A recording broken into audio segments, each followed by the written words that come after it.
আশরাফ আলী থানভী রহমতুল্লাহ আলাইহি বলে, 1000 বছর ইবাদত করলে তার পরিণাম ফল ভালো হবে কোনো গ্যারান্টি নাই, কিন্তু আল্লাহওয়ালার সোহবাতে বসলে তার পরিণাম ফল ভালো হবে গ্যারান্টি আছে। ইবাদত কম হইতে পারে, ইবাদতের সংখ্যা কম হইতে পারে, কিন্তু আল্লাহওয়ালার সোহবাতে বসার বদলাতে তার শেষ পরিণতি ভালো হবে, এ ব্যাপারে গ্যারান্টি আছে। বলে কি গ্যারান্টি? সরকারে দো আলম নবীর একটা হাদিস পেশ করলেন, হুম রিজালুন লা ইয়াশকা জালিসুহুম। সরকারে দো আলম নবী বলেন, হুম রিজালুন লা ইয়াশকা জালিসুহুম, আল্লাহওয়ালা বান্দারা এমন যেই মানুষগুলো আল্লাহওয়ালাদের মজমায় বসে তারা কোনোদিন হতভাগা হয় না। সুবহানাল্লাহ। হুম রিজালুন লা ইয়াশকা জালিসুহুম, আল্লাহওয়ালার সোহবাতে যারা বসে, আল্লাহওয়ালাদের মজমায় যারা বসে, আল্লাহর নবী বলে আল্লাহওয়ালার সোহবাতের বদলাতে ওই বান্দার পরিণাম ফল ভালো হবে, সে হতভাগা হবে না। আসসালামু আলাইকুম ওয়া রাহমাতুল্লাহি ওয়া বারাকাতুহু। হালকা ইকো দেন এটা, হ্যাঁ হালকা দিচ্ছি।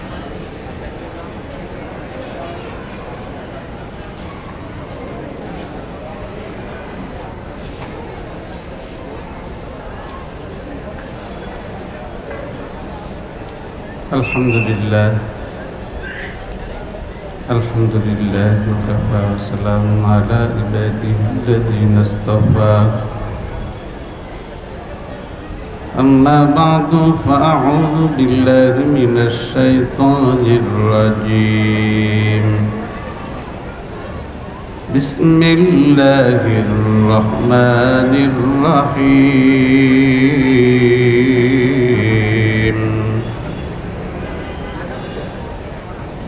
يا أيها الذين آمنوا اتقوا الله وكونوا مع الصادقين.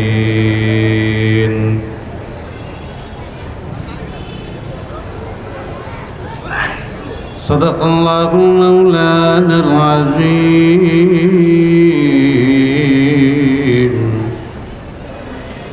وصدق رسوله النبي الكريم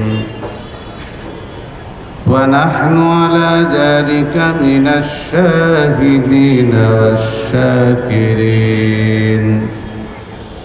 والحمد لله رب العالمين.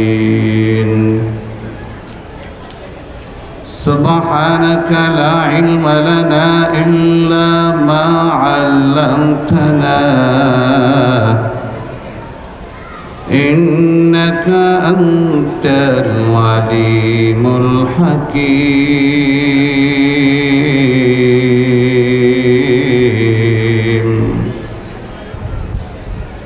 رب زدني علما رب اشرح لي صدري ويسر لي أمري واحلل عقدة من لساني يفقه قولي وبك نستعين يا مستعان. दुनिया में हो दुनिया का तलबगार नहीं हो,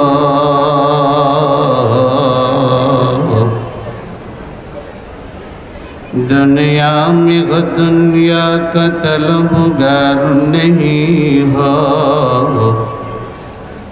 बाजार से गुजर हो खरीदार नहीं हो, बाजार से गुजर हो खरीदार नहीं हो. आमों से जिंदगी बनती है जन्नत भी जहन्नम, आमों से जिंदगी बनती है जन्नत भी जहन्नम ये खाक अपनी फितरत में है न नूरी है न नारी ये खाक अपनी फितरत में है न नूरी है न नारी जगह जी लगाने की दुनिया नहीं है यह इबरत की जा है तमाशा नहीं है यह इबरत की जा है तमाशा नहीं है अल्लाहुम्मा सल्लि अला मुहम्मद व अला आलि मुहम्मद कमा सल्लैता अला इब्राहीम व अला आलि इब्राहीम इन्नका हमीदुम मजीद अल्लाहुम्मा बारिक अला मुहम्मद व अला आलि मुहम्मद कमा बारकता अला इब्राहीम व अला आलि इब्राहीम इन्नका हमीदुम मजीद ला इलाहा इल्लल्लाह सकल एक जिक्र करी ला इलाहा इल्लल्लाह ला इलाहा इल्लल्लाह ला इलाहा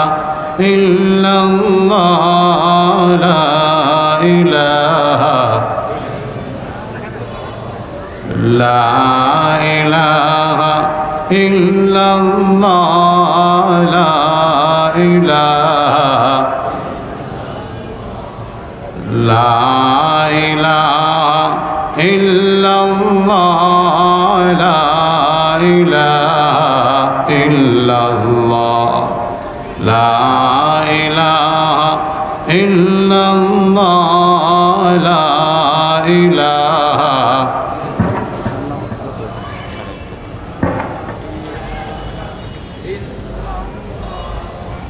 ला इलाहा इल्लल्लाह ला इलाहा ला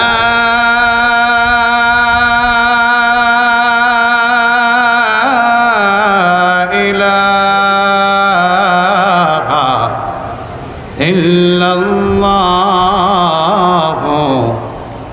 मुहम्मदुर रसूलुल्लाह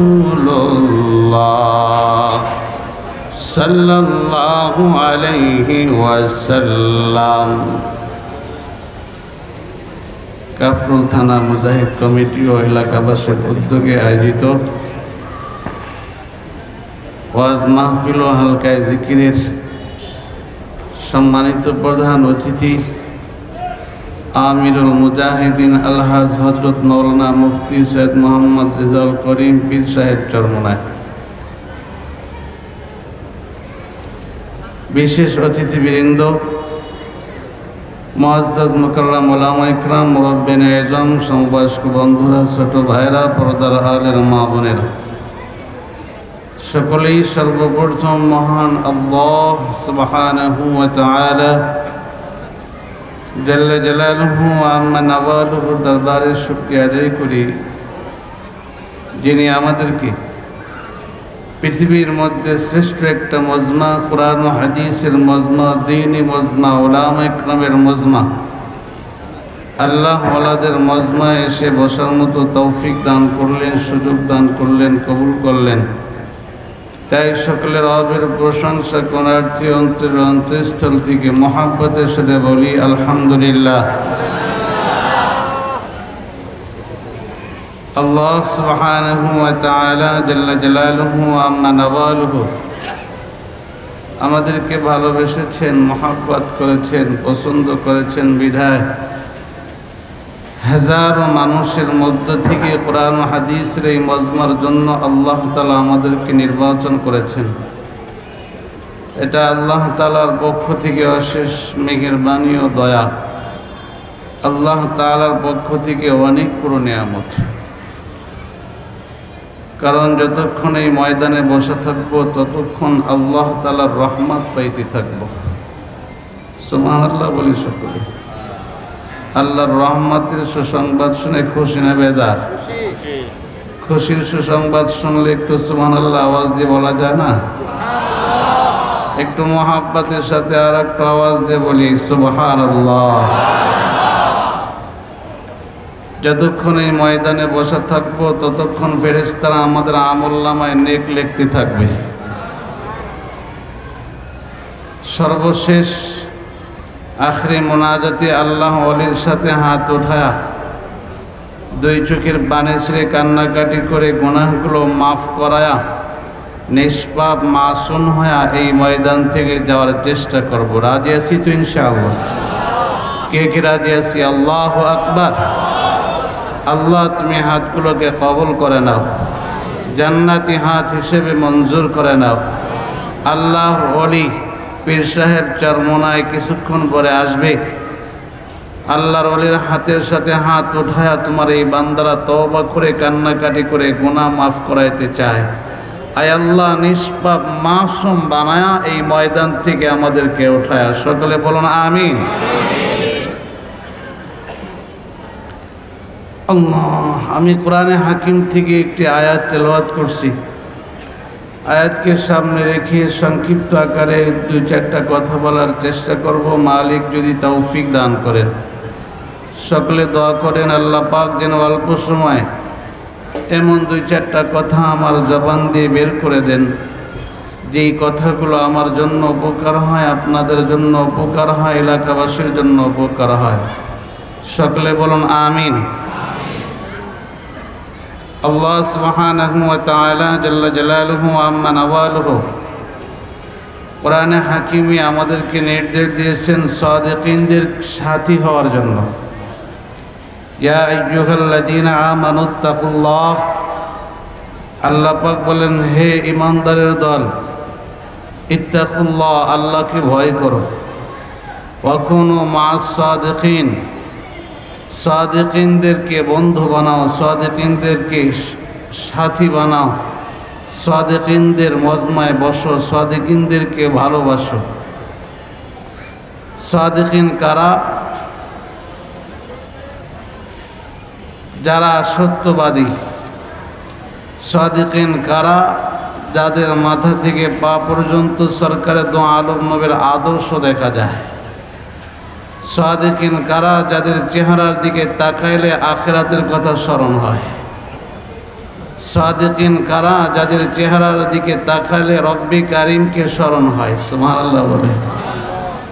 তো এমন একজন সাদিকিন বান্দা আমাদের মাঝে কিছুক্ষণ পরে পীর সাহেব চরমোনায় আসবে।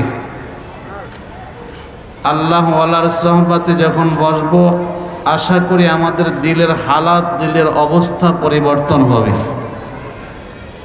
যার দিলের মধ্যে আল্লাহর মহাব্বত, আল্লাহর ভালোবাসা, ইশক যার দিলের মধ্যে আছে, তার সামনে বসলে তার সিনা থেকে কিছু মহাব্বত, কিছু ভালোবাসা, নূরে নবুয়তের কিছু আলো আমাদের সিনার মধ্যে আসবে।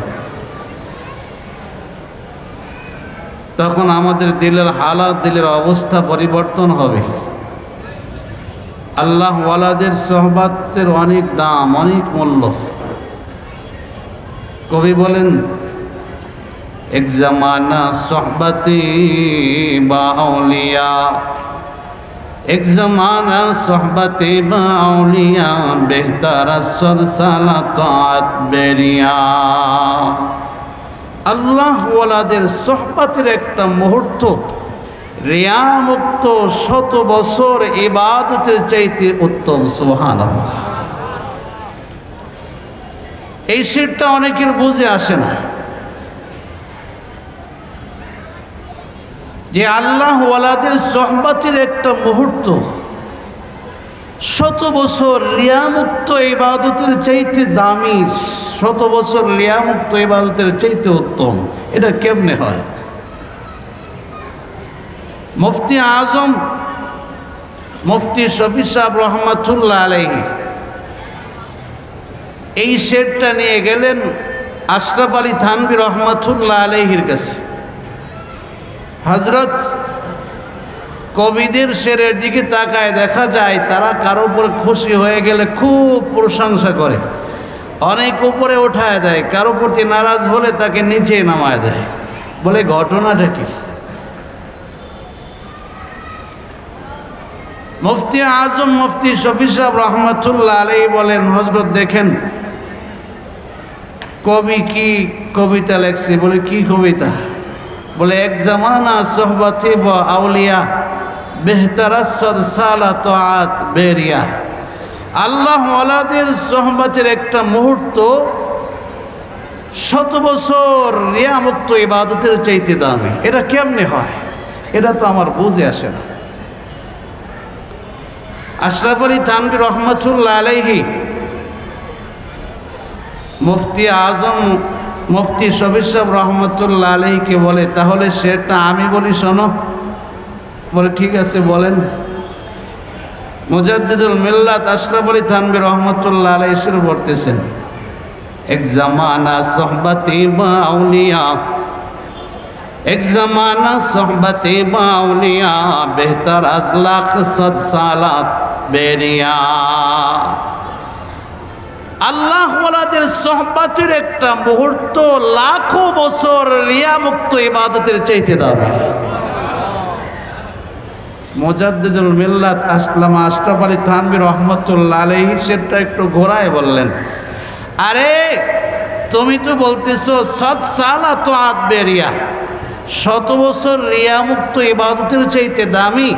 আমি আশরাফ আলী থানভীর কাছে লাখো বছর বেরিয়া রিয়ামুক্ত ইবাদতের চাইতে আল্লাহ ওয়ালার সোহবতের একটা মুহূর্ত বেশি দামি।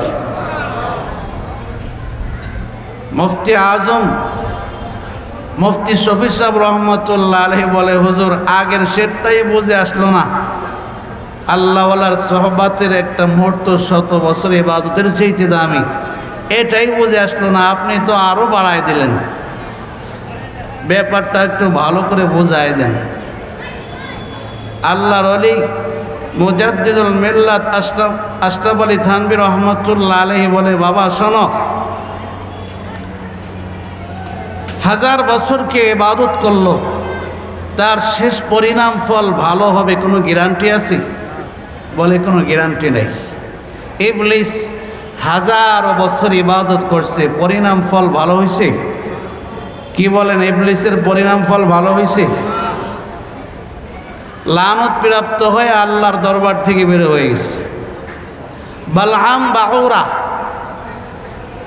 শত বছর ইবাদত করে আল্লাহর পছন্দের বান্দা হয়েছিল, কিন্তু পরিণাম ফল ভালো হয় না। আশরাফ আলী থানভী রহমাতুল্লাহ আলাইহি বলে, হাজার বছর ইবাদত করলে তার পরিণাম ফল ভালো হবে কোনো গ্যারান্টি নাই, কিন্তু আল্লাহ ওয়ালার সোহবতে বসলে তার পরিণাম ফল ভালো হবে গ্যারান্টি আছে। ইবাদত কম হইতে পারে, ইবাদতের সংখ্যা কম হইতে পারে, কিন্তু আল্লাহ ওয়ালার সোহবতে বসার বদলাতে তার শেষ পরিণতি ভালো হবে, এ ব্যাপারে গ্যারান্টি আছে। বলে কি গ্যারান্টি? সরকারে দো আলম নবীর একটা হাদিস পেশ করলেন, হুম রিজালুন লা ইয়াশকা জালিসুহুম। সরকারে দো আলম নবী বলেন, হুম রিজালুন লা ইয়াশকা জালিসুহুম। আল্লাহ ওয়ালা বান্দারা এমন যেই মানুষগুলো আল্লাহ ওয়ালাদের মজমায় বসে তারা কোনোদিন হতভাগা হয় না। সুবহানাল্লাহ। হুম রিজালুন লা ইয়াশকা জালিসুহুম। আল্লাহ ওয়ালার সোহবতে যারা বসে, আল্লাহ ওয়ালাদের মজমায় যারা বসে, আল্লাহর নবী বলে আল্লাহওয়ালার সোহবাতের বদলাতে ওই বান্দার পরিণাম ফল ভালো হবে, সে হতভাগা হবে না। আল্লাহওয়ালাদের সোহবাতে গেলে বান্দার দিলের হালাত পরিবর্তন হয়। আল্লাহওয়ালাদের সোহবাতে গেলে ইবাদতের মধ্যে মজা আসে, স্বাদ আসে।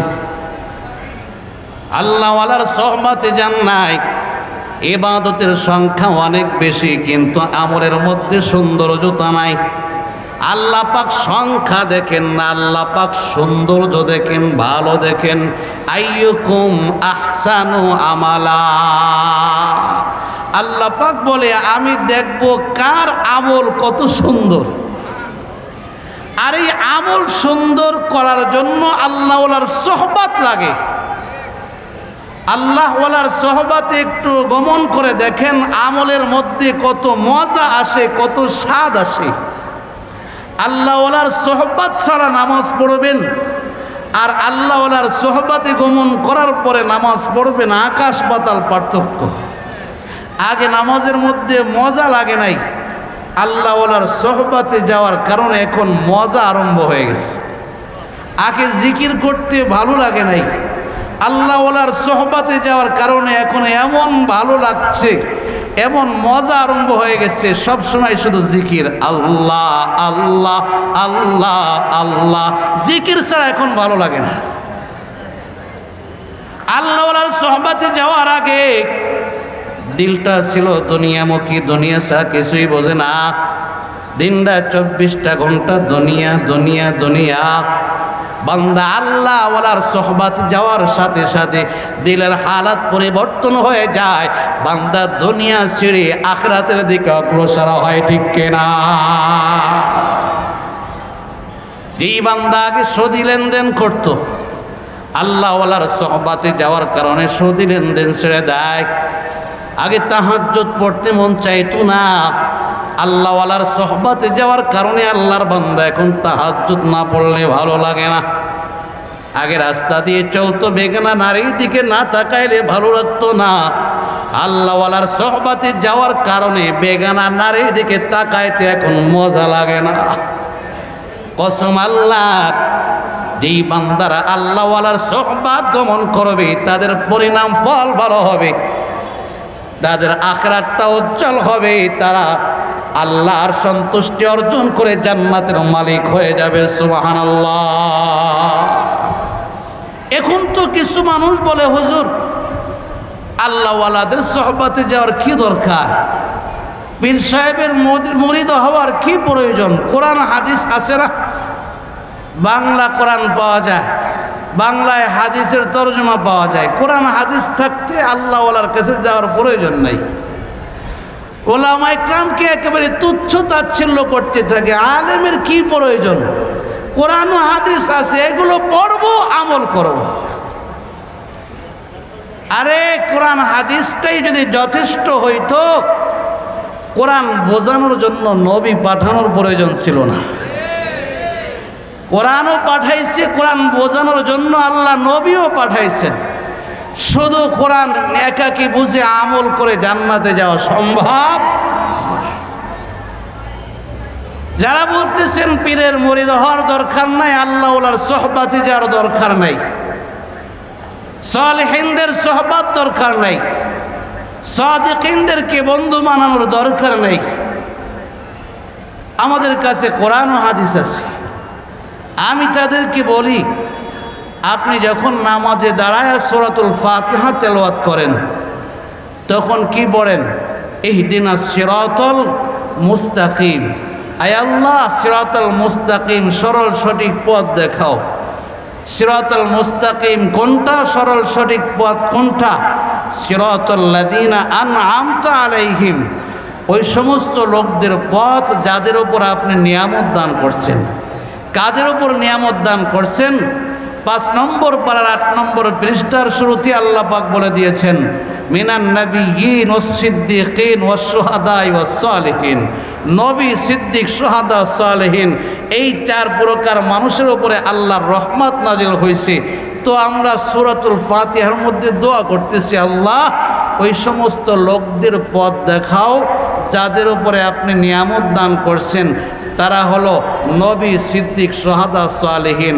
আপনি যদি বলেন নবী, সিদ্দিক, সোহাদা, সালেহীনদের সোহবত দরকার নাই, কোরআন এবং হাদিস অনুযায়ী চলবো, কোরআন এবং হাদিস অনুযায়ী আমি চলবো, কোরআন হাদিস থেকে সব বুঝে নিজে নিজে আমল করব, আলেম আমার দরকার নাই, তাদেরকে বলবো তাহলে সূরাতুল ফাতিহা এখন থেকে সিরাতাল লাযিনা আনআমতা আলাইহিম বলবেন না, কি বলবেন? সিরাতাল কুরআনি ওয়াল হাদিসি। আল্লাহ কোরআন হাদিসের রাস্তা দেখাও।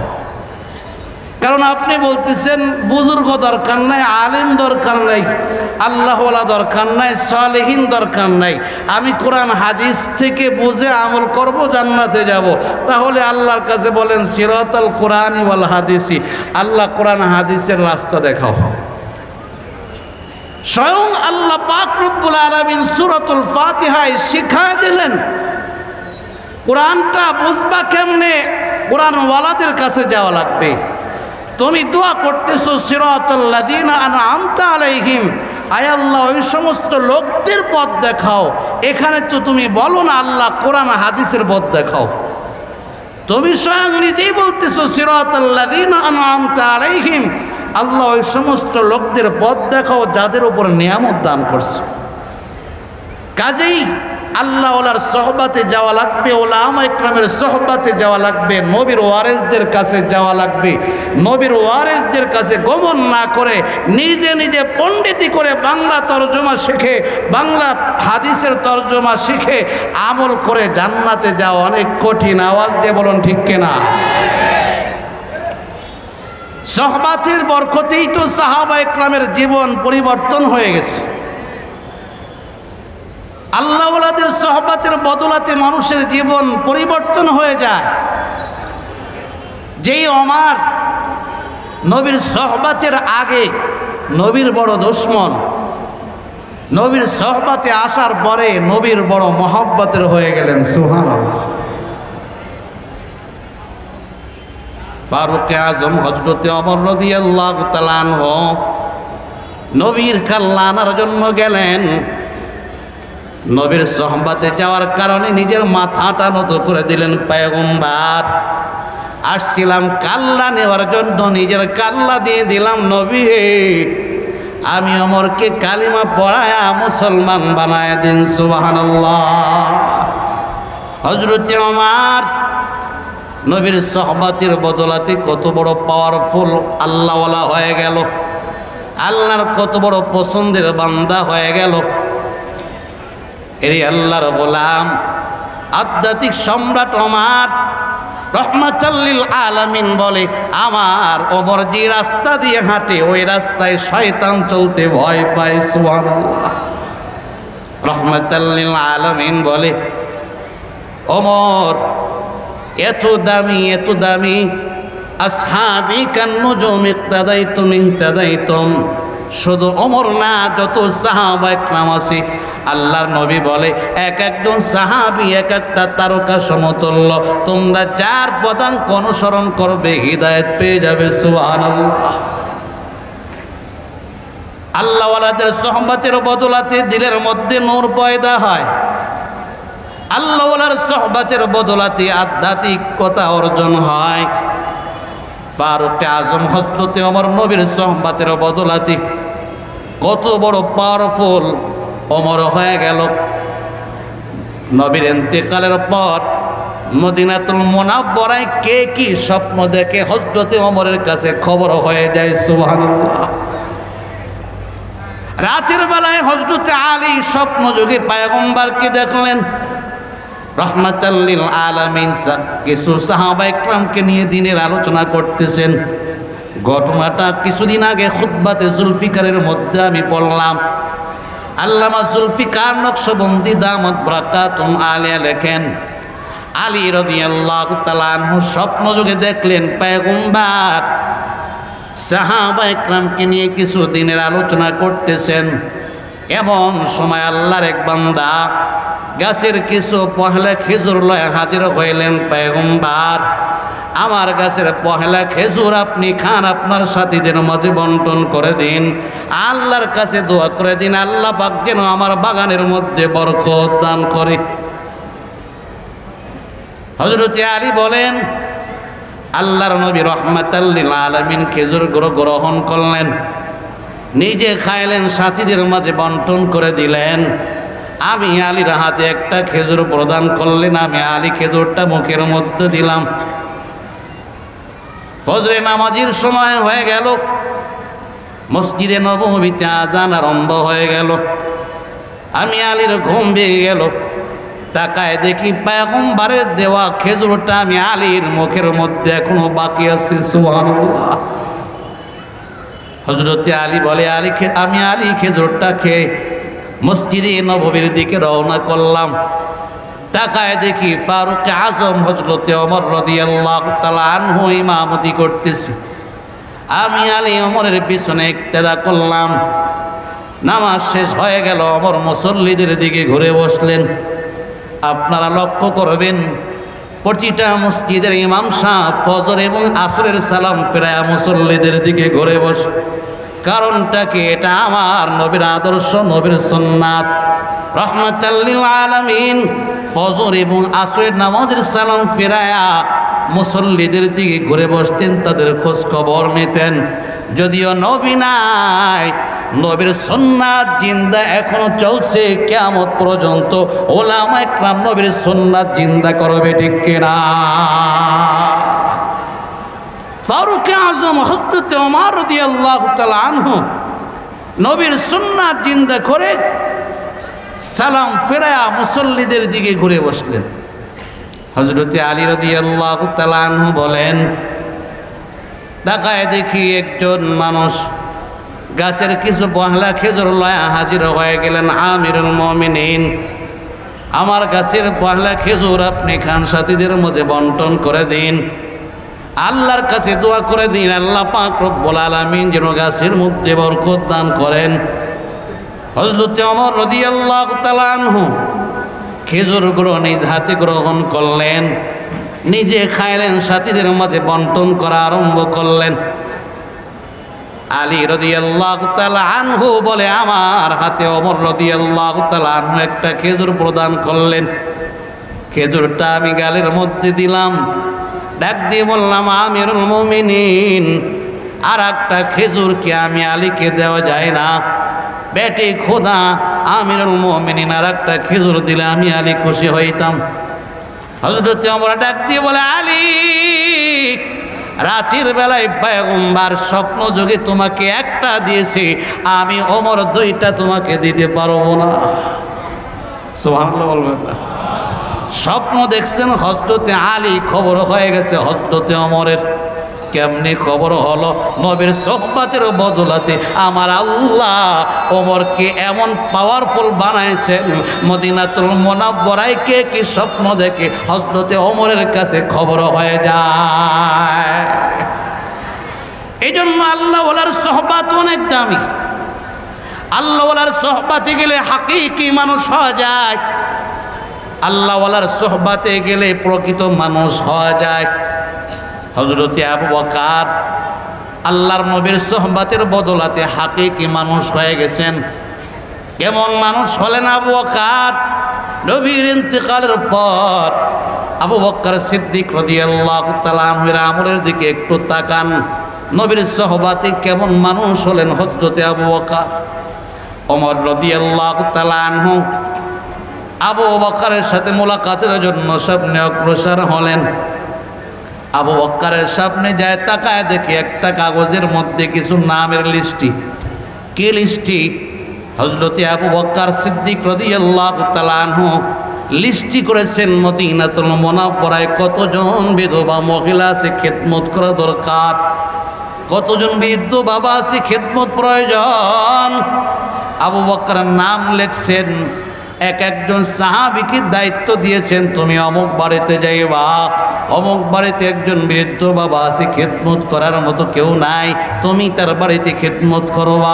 অমুক জায়গায় একজন বৃদ্ধা মহিলা আছে খেদমত করার কেউ নাই, তুমি তার বাড়িতে খেদমত করবা। হযরত আবু বকর বলে, আমার শাসন আমলে মদিনাতুল মুনাওয়ারায় একজন বান্দা বান্দি যদি কষ্ট পায়, আমি আবু বকর হাসরের ময়দানে আল্লাহর কাছে কি জবাব দিব? হযরত ওমর রাদিয়াল্লাহু তাআলা আনহু তাকায় দেখে আবু বকর একটা মানুষের নাম লেখছে, একজন বৃদ্ধা মহিলার নাম। ওই বৃদ্ধা মহিলার স্বামী নাই, সন্তান নাই, একাকী বসবাস করে, খিদমত করার মতো কেউ নাই। আবু বকর বৃদ্ধার নাম লেখছে, কিন্তু খিদমত কে করবে পাশে নামটা উল্লেখ করে নাই। ওমর রাদিয়াল্লাহু তাআলা আনহু বড় খুশি হয়ে গেলেন, সুযোগ একটা পেলাম খিদমত করার সুযোগ। সকালবেলা আমি মহিলার বাড়িতে খিদমতের জন্য হাজির হয়ে যাব, কারণ আল্লাহর বান্দার খিদমত যদি আমি ওমর করতে পারি তার দিলটা খুশি হবে, আমার আল্লাহ খুশি হবে। আল্লাহ যদি খুশি হয় আমি ওমর জান্নাতের মালিক হয়ে যাইতে পারবো। সুবহানাল্লাহ। قال النبي صلى الله عليه وسلم الراحمون يرحمهم الرحمن ইরহামু মান ফিল আরদি ইয়ারহামুকুম মান ফিস সামা। আল্লাহর নবী রাহমাতাল লিল আলামিন বলে, যারা রহম দিল হয়, মানুষের প্রতি দয়া করে, আল্লাহর মাখলুকাতের প্রতি দয়া করে, রহমান আল্লাহ পাক তাদের প্রতি দয়া করে। সুবহানাল্লাহ। ইরহামু মান ফিল আরদি ইয়ারহামুকুম মান ফিস সামা। আল্লাহর নবী বলে, জমিনওয়ালাদের ওপর রহম করো, আসমানওয়ালা মালিক আল্লাহ তোমাদের ওপর রহম করবে, দয়া করবে। হযরত ওমর হাদিসের দিকে তাকায়া মনে মনে বড় খুশি হয়ে গেলেন। বৃদ্ধা মহিলার খেদমত প্রয়োজন করার মতো কেউ নাই। আমি ওমর নিজেই সিদ্ধান্ত নিলাম, মহিলার বাড়িতে খেদমত করে তার উপরে একটু দয়া দেখাইব, একটু ইহসান করব। লাভটা কি হবে? আমার আল্লাহ আমি ওমরের উপরে ইহসান করবে, দয়া করবে। আর আল্লাহর ইহসান যদি পাই, আল্লাহর মায়া যদি অর্জন হয়ে যায়, আমি ওমরের টেনশন নাই, আল্লাহর দেওয়া জান্নাতে চলে যাব। ফারুক আজম হযরত ওমর রাদিয়াল্লাহু তাআলা আনহু ফজরের সালাম ফিরায়া মহিলার বাড়ির দিকে দরজা, দরজার সামনে দাঁড়ায়া ডাক দিয়ে বলেন, মা, খবর পেয়েছি আপনার স্বামী দুনিয়াতে নাই, আপনার কোনো সন্তান নাই, বিধবা মহিলা, আপনার খেদমত দরকার। আমি আপনার বাড়িতে খেদমতের জন্য আসলাম। আম্মা জান, বলুন কি খেদমত আপনার করতে পারি? দরজাটা খুলে দেন, আমি আপনার ঘরটা ঝাড়ু দেব, থালা বাসন বের করে দেন, পরিষ্কার করে দেব, বালতি বের করে দেন, কূপ থেকে পানি উঠায় আপনার ঘরে পৌঁছায় দেব। ওই জামানায় পানির বড় অভাব, আবার মরুভূমি এলাকা, পুরা এলাকার মধ্যে একটা কূপ থাকতো, ইন্দারা থাকতো, কূপের মধ্য থেকে শত শত মানুষ লাইন লাগায় পানি আনতো। একজন বৃদ্ধা মহিলার জন্য লাইন লাগায় পানি আনাটা বড় কষ্ট, বড় কঠিন। তাই আমরা ডাক দিয়ে বলে, আম্মা জান, পানির পাত্রটা আমার কাছে দিন, আমি কূপ থেকে পানি ওঠায় আপনার ঘরে পৌঁছায় দেই। মহিলা ঘরের মধ্য থেকে ডাক দিয়ে বলে, ও নবীর সাহাবী, খেদমতের প্রয়োজন নাই, কারণ তোমার আগেই নবীর আর এক সাহাবী খেদমত করে চলে গেছে। সুবহানাল্লাহ বলবেন না? ফারুক আজম হযরত ওমর ডাক দিয়ে বলে, আম্মা জান, আমার আগে কে খেদমত করে চলে গেল, নামটা একটু বর্ণনা করুন।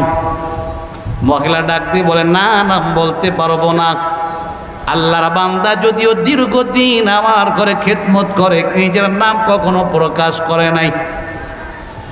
হযরত ওমর ডাক দিয়ে বলেন, আল্লাহর বান্দি, নাম যদি আপনি বলতে পারেন না, তাহলে চেহারার বর্ণনা একটু দিন। তার চেহারা দেখতে কেমন, তার গঠনটা কেমন, যদি বলতে পারেন আমি বুঝবো কোন বান্দা আপনার ঘরে খেদমতে আসে। বলে, না না, সেটাও আমি বলতে পারবো না। বলে, কেন? বলে, ওই বান্দা রাতের বেলায় গোপনে খেদমত করতে আসে, দরজার সামনে দাঁড়ায় বলে, মা, আপনি পর্দার আড়ালে চলে যান, আপনার বাকি কাজগুলো আমি করে যাব। আমি মহিলা পর্দার আড়ালে চলে যাই। আল্লাহর বান্দা ঘরের সব কাজকর্ম শেষ করে যখন বিদায় নেয়, বলে, আম্মা জান, কাজ শেষ হয়ে গেছে, চলে গেলাম, আপনি এখন বের হন। আমি তখন বের হই। আম্মা জান ডাক দিয়ে বলতেছে, ও আল্লাহর নবীর সাহাবী, দীর্ঘদিন যদিও খেদমত করে, আমি মহিলা তার চেহারার দিকে কোনোদিন একটা নজর দেই না। হযরত ওমর বলেন, মা,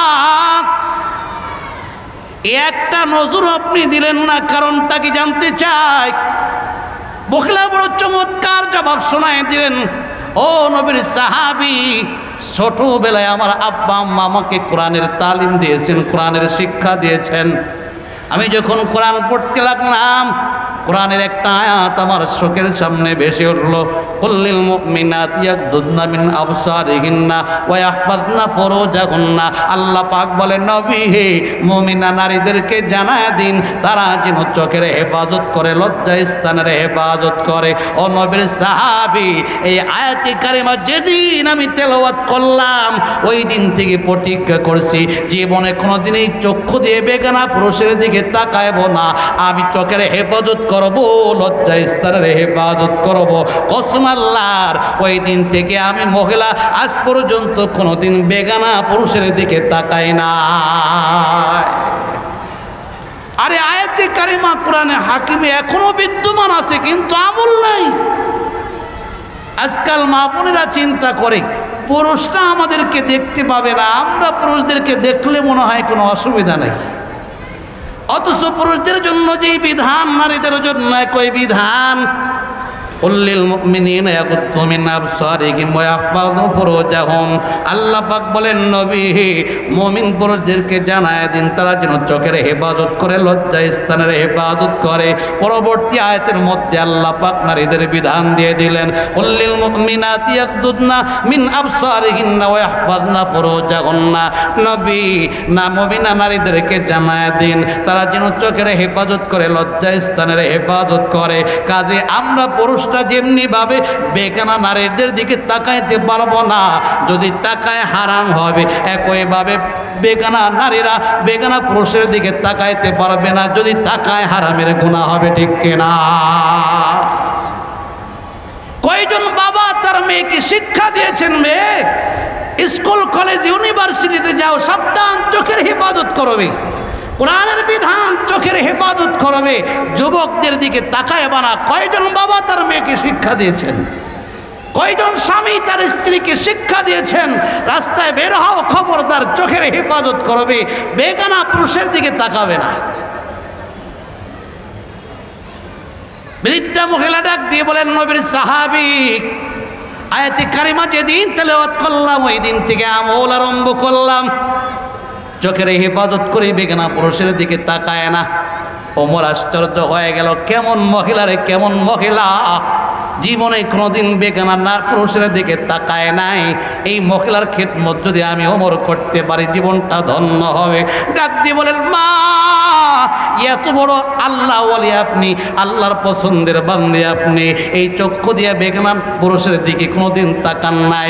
আমার মনটা চায় আপনার একটু খেদমত করব, আমার আল্লাহ আমার প্রতি খুশি হয়ে যাবে, একটু সুযোগ করে দিবেন। বলে, ঠিক আছে, আগামীকালকে একটু আগে আগে আসবে, তুমি যদি আগে আসতে পারো খেদমতের সুযোগ তোমাকে দেয়া হবে। হযরতে ওমর রাদিয়াল্লাহু তাআলা আনহু দ্বিতীয় দিন তাহাজ্জুদের নামাজ পড়িয়া, দুনিয়ার তাহাজ্জুদের নামাজ পড়িয়া চলে আসছে।